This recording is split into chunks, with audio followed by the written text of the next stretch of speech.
LG화학 2022년 3분기 누적 실적을 스루풋 회계로 분석을 해서 소개를 하도록 하겠습니다. 매출은 23% 증가했는데요. 영업이익은 45%가 감소했습니다. 하단에 나와 있는 내용 참조해 주시고요. 내용이 좋았다고 생각하시면 구독, 좋아요 부탁드리겠습니다. 그리고 1.5배속을 보시기 바랍니다. 원가회계 손익으로서 매출이 18조 거의 8천억 원대를 달성해서 전년 동기 대비 23.7% 증가를 했습니다. 매출원가가 근데 이 37.5%로 더 크게 증가해 가지고 매출 총이익이 감소했고요. 판매관리비 빼니까 영업이익이 45% 감소한 것으로 이렇게 결산이 됐습니다. 원가 생산성도 0.13포인트가 하락한 것으로 그렇게 산출이 됩니다. 그렇다면 이런 질문을 풀어가는 그 분석을 해 보도록 하죠. 질문: 매출은 증가했는데 영업이익 감소 원인은 무엇인가? 손익계산서에서 보이는 거는 가르쳐 주는 게 매출 원가가 더 증가했으니까 매출 원가가 증가했다 이렇게 뿐이 설명을 못하죠. 그러면 두 번째 질문이 나오게 됩니다. 그럼 매출 원가가 왜 증가했냐? 그러면은 또 답변이 나올 수 있는 게 원재료 가격이 크게 올랐고 그 가공비나 운영비, 가공비가 많이 올랐겠죠. 이렇게 이제 답변을 하게 되겠죠. 그러면은 그 제품 가격은 안 올랐냐? 또 이런 질문이 또 나올 수 있을 거고. 어쨌든 이걸 봐가지고는 제품 가격이 만약에 상승이 했더라도 원재료 가격 인상분만큼은 상승을 안 했을 거다 라고 손익계산서 가지고 무한 가정은 아니고 몇 가지 그 원인 가정을 이렇게 그 추론해 볼 수도 있긴 있겠죠. 근데 이게 원가 회계는 약간 뜬구름 찾기 같은 기분이 들어갑니다. 거기다가 중간에 제가 가공비 배부 재고 자산을 했는데 매출이 증가한 것보다도 그 가공비 그 재고 자산이 34%까지 크게 한 10% 정도 더 증가한 것은 자금 낭비다. 이런 측면에서 바람직하지 않다. 그러나 이제 원가 회계는 재고가 증가하면 이익의 증가라는 산식 때문에 이런 유혹 속에서 의사결정이 그 착각들을 일으키고 그런 그 경영 의사결정을 하게 되어 있습니다. 그래서 쓰리풋 손익으로 보면은 매출에 비례하는 매출 재료비는 무려 40.6%가 증가했어요. 이게 그 재료비하고 경비하고 나눠서 디커플링해서 보기 때문에 분석에도 용이합니다. 재료비 가격이 크게 상승했다고 이렇게 봐지겠죠. 그리고 스루풋 재고로 환산한 재고도 37%나 크게 증가했습니다. 매출 증가보다 이 재고가 더 증가했다는 거, 이거 만족스럽지 않은 거죠. 그래서 스루풋율이 7.4% 하락했어요. 거기다가 이제 운영비용이 30.6%가 증가해가지고 TOE 생산성 무려 0.42포인트가 크게 추락을 했고, 영업이익은 1조 3천억 원대로서 45%가 이것도 하락을 했습니다. 그리고 금액상으로 영가회계 영업이익보다는 673억 원이 적은 수치입니다. 이것은 가공비 배부 재고자산이 크게 증가했기 때문입니다. 재고자산 내역을 보면은 WCAI 가공비 배부 재고자산이 3,118억 원 증가한 것이 원가회계 영업이익보다 스루풋 영업이익이 더 작게 나오는 원인이 되겠습니다. 경영평가지표로 바로 넘어와서 WCAI 회전율 상승과 스루풋율 하락 역방향이면은 분석 경험상 재고자산 매출원가 분식회계 개연성 가정을 세웁니다. 그럼 회사는 우리는 그런 회사 아니다. 그래서 반증을 하려고 그러면 원재료 가격 하락과 제품 판매 가격 하락으로 입증해야 합니다. 근데 여기 하단에 나와 있는 것처럼 원재료 가격 인하 입증은 실패합니다. 원재료 가격이 상승을 했거든요. 인플레이션 시대에 또 화학 케미칼 뭐 이런 쪽이 국제 원자재 가격도 크게 인상이 된 게 상식적인 거기 때문에 원자력 가격이 하락했다는 그 추론은 입증되기가 어렵습니다. 그래서 그 재료 비율이 있는데 이것을 곱하면은 제품 판매 가격 인상 압력은 13.1%의 압력을 받습니다. 그런데 가격을 못 올리고 올해에는 4% 평균, 단순 평균으로 4% 가격이 내려갔습니다. 그러니 영업이익이 내려갈 수밖에 없는 거죠. 이렇게 좀 그 근거 있이 이렇게 그 설명을 해 볼 수 있겠습니다. 원재료 가격은 단순 평균으로 했는데 뭐 내려간 것도 있습니다. EDC란 게. 그런데 이제 나프타가 이제 주종이니까 이게 41.2%, 국내 그 내수 가격은 그렇고 수입 가격은 또 27.4%. 어쨌든 16.7%가 이 원재료 가격이 상승을 했습니다. 그럼 제품 판매 가격은 상당히 뭐 이것저것 많은데 LG화학 껌 아닌지 그게 불분명합니다. 연결거로 해서 그 자회사 거까지 이게 일부 포함된 것 같기도 하고 그 경계선이 불분명해 가지고 어쨌든 그것을 계산해 보면은 단순 평균으로 4% 정도 가격이 내려간 게 많죠. 뭐 이 상승한 것은 뭐 크게 없습니다. 두 가지 정도뿐이. 이렇게 그 되겠습니다. 그래서 그 비용의 성격적 분류 내용은 이미 그 스르프 퇴계 결과하는 과정에 이미 뽑아놓은 건데 이제 뒤에 이제 풀어서 설명하는 건데요. 비용의 성격적 분류에서 그 ABC 표현 방법은 아주 그 표준적인 표현 방법이 되겠습니다. 그래서 1번 그 CSM 매출원가 재료비는 42.2%가 증가했고요. 운영비용은 30%가 증가했습니다. 근데 그 가공비가 3조 2천억 원대로서 금액은 크게 그 증가를 했죠. 23%로. 그런데 가공 비율은 거꾸로 떨어졌습니다. 이것은 무슨 얘기냐 그러면은 그 재료 비율이 더 높아졌다는 얘기는 원재료 가격이 상승했다. 그러니까 WC 가공 비율의 하락은 재료비 가격의 상승을 입증하고 있다. 경영평가 지표 출원한 원재료 가격 하락과는 모순이나 가격 추이 그 공시한 내용으로는 원재료 가격은 저기 그 상승을 한 거다.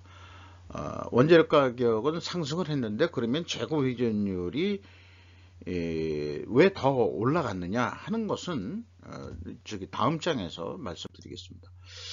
이걸 논리적 표로 해서 충분 조건이라는 건데요. 지금 그 재고 회전율과 슬픈율과의 그 상충, 역방향, 이 역방향이면 분식회계 개연성하는데 그 왜냐하면 가정이 뭐냐 그러면 원재료 가격 상승과 하락과 제품 판매 가격 인상 인하와 모순이 되기 때문에 그렇다 이렇게 이제 그 원인 가정을 세웁니다. 그런데 이제 그것이 입증이 안 됐죠. 입증이 안 됐으니까 그러면은 불식회계가 아니고 투명회계다가 라는 거로 또 다른 증거를 찾아야 된다 그러면은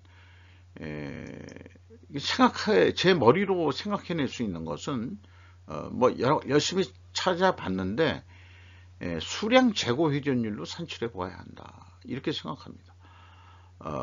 그래서 수량상으로는 재고 회전율이 상승한 게 맞을 수도 있습니다. 그래서 이게 그 가공비가 왜 이런 그 가정을 그 세우게 되냐 그러면은 원가회계는 그 가공비가 그 재고자산에 배부되기 때문에 그 배부되는 것 때문에 이런 그 금액이 말하자면은 그 커지고 작아지고 하는 그런 부분이 있어 가지고 수량으로 한번 해봐야 된다 이런 말씀을 좀 드릴 수 있겠어요. 요 내용 위에 적어 놓은 얘기는 좀 참조해 주시고 누가 정치인에게도 적용하라 하는 거 유죄 추정의 원칙 이걸 그 정치인에게도 적용해서 끝날 때까지 요거는 안 죽이고 그냥 해 놓을 겁니다. 아마 누가 대상이라는 거는 아마 좀 뭐 인지해 주실 분들이 있으실 것 같아요. 누구를 얘기하는 거지. 그 PQ 총재제 비용에 올해는 그 차이가 없어요. 일은 뭐 단지 단수 차이인데 작년에 그 125억 원 차이가 나는데 이게 무슨 건지 도저히 찾을 수가 없습니다. 그래서 그 2단계에도 그 재고자산 변동범위 기준의 차이인데 이 125억 원을 아무리 그 추적을 해봐도 뭔지 잘 모르겠습니다. 그러니까 현금 흐름표상으로는 일치를 합니다만은 여기에서 그 좀 문제가 있다고 보는 것은 현금식으로 한번 읽어보면은요. 현금이 720억 원이 나갔거든요. 그러면은 재고가 720억이 증가해야 되는데 328억 원이 증가를 안 했어요. 그러면은 그 392억 원의 현금이 어디로 날아갔느냐 이렇게 물으면은 392억 원이 재고자산 평가 손실이요. 그러면은 작년에는 그 거꾸로 환입을 잡았어요. 평가했던 거를. 그러면은 올해 와서 왜 이렇게 그 평가 손실이 거의 뭐 400억 가까이 나느냐? 이게 합리적인 평가 손실이냐? 자, 그런 거 뭐 근거가 있다 하더라도 결론은 뭐냐 그러면은 평가 손실액이 크게 그 평가하면은 장부 재고 가격이 줄겠죠. 장부 재고 가격이 줄면은 이 매출원가가 증가하게 됩니다.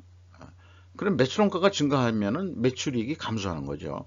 가뜩이나 지금 영업이익이 내려가는데 거기다가 더 내려가게 하는 역할을 한 거죠.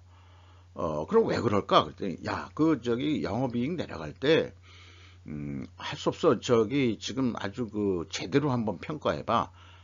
그 저기 쓸데없는 그런 거 평가 손실을 좀 잡으라고. 뭐 이렇게 이제 좀 얘기가 좀 나올 수도 있지 않겠냐. 근데 저는 그 개인적으로 그 이 말하자면 폐기 손실 이런 거는 인정하더라도 이 뭐 왜 평가를 했다가 평가 환입을 잡았다가 왜 그런 짓들을 하는지 모르겠어요.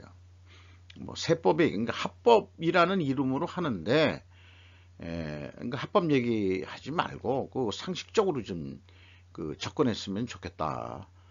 원재료라든가 제품이라든가 왜 그 이 저기 이 가치가 떨어지냐, 이 평가 손실 금액이 어떻게 390억까지 나오느냐 이거죠. 네? 그게 이해가 안 된다. 인건비가 1조 4천억 원대가 집행이 돼가지고 직원 수가 1,427명이나 크게 늘었어요. 그런데도 그 재고가 많이 증가했다는 얘기는 그럼에도 재고 회전율은 좀 또 상승을 했는데 증가했음에도 불구하고 여러 가지 그 생산을 안 할 수 없어서 한 것도 있지 않겠냐 이런 생각이 있고 평균 임금이 그 3분기까지 9,600만 원이면 매우 높은 높은 임금 수준. 연말에 1억 2천 정도 그 연봉이 될 거로 그 예상이 됩니다. 그리고 운반비가 무려 110%나 그 증가를 했는데 전년 동기보다 이게 이제 그 수출품의 그 이 선임들이 크게 오른 것도 하겠지만은 내륙 운송비도 크게 인상이 됐다고 이렇게 생각합니다. 이런 회사한테는 이제 화물연대가 이제 그 저기 못해 먹겠다 이런 얘기 나와서는 안 되겠죠. 이런 회사한테. 네.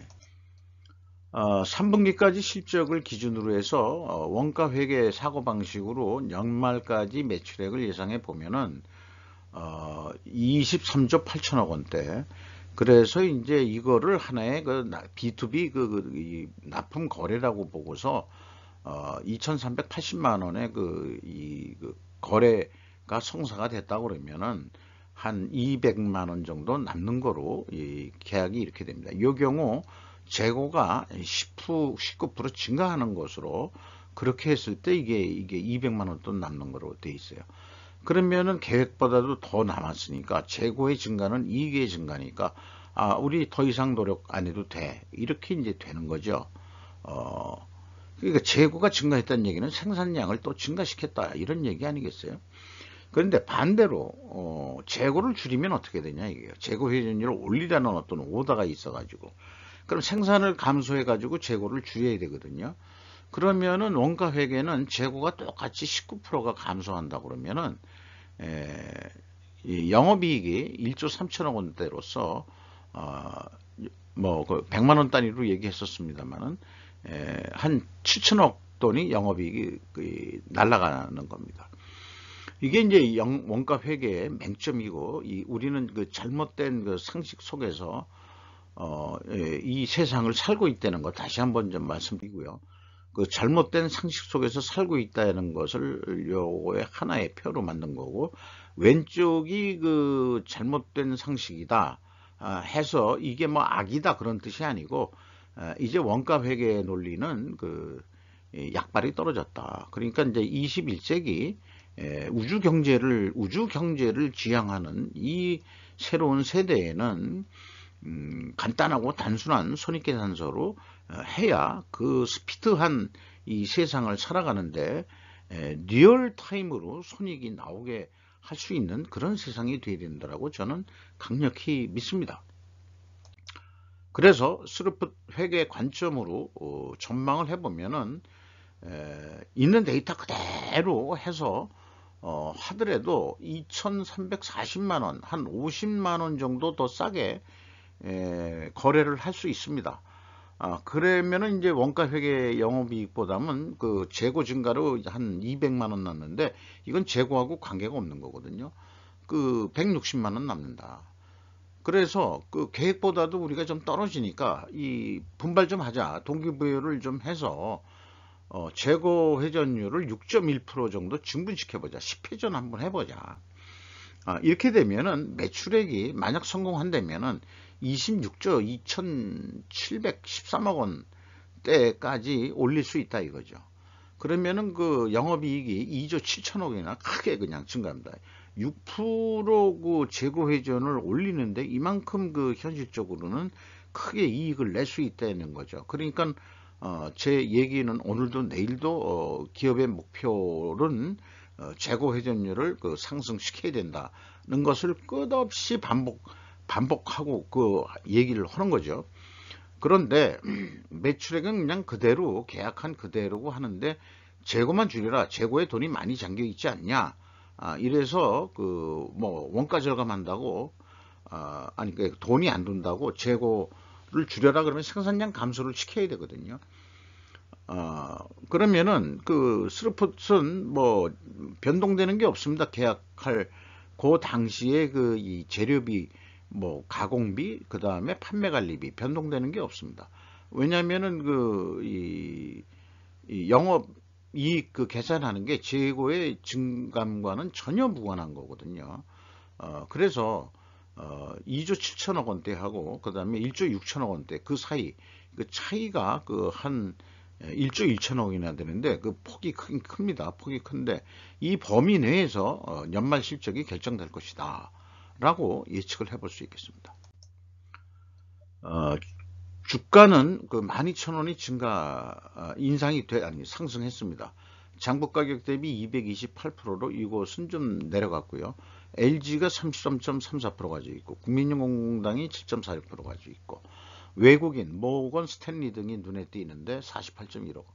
그러면 여기에 한 40%고 48%면은 88%. 그러니까 일반 개미들이 그 시중에서 그 참여할 수 있는 그 포션은 12% 정도뿐이 안 되는 거죠. 이미 외국인들이 꽉 잡고 그렇게 거래가 많이 하는지 안 하는지는 모르겠습니다만은 이 정도면은 이거 이 최대 주주의 지분율을 그 넘게 갖고 있다 그러면은 뭔가 경영권의 간섭을 하겠다 하는 의지가 들어간 거라고 저는 해석을 합니다. 삼성전자라든지 포스코라든지 SK 하이닉스라든지 뭐 등등으로 봤을 때 결코 뭐 토종 이제 그 국내 기업이다 이 얘기를 할 수가 없는 거죠. 글로벌 기업 성격으로 LG화학이 성격이 바뀌었다. 이렇게 얘기해도 될 것 같습니다. 이상 LG화학 2022년도 3분기 누적 실적을 스루풋 회계로 분석을 해서 소개를 해 드렸습니다. 마치도록 하겠습니다.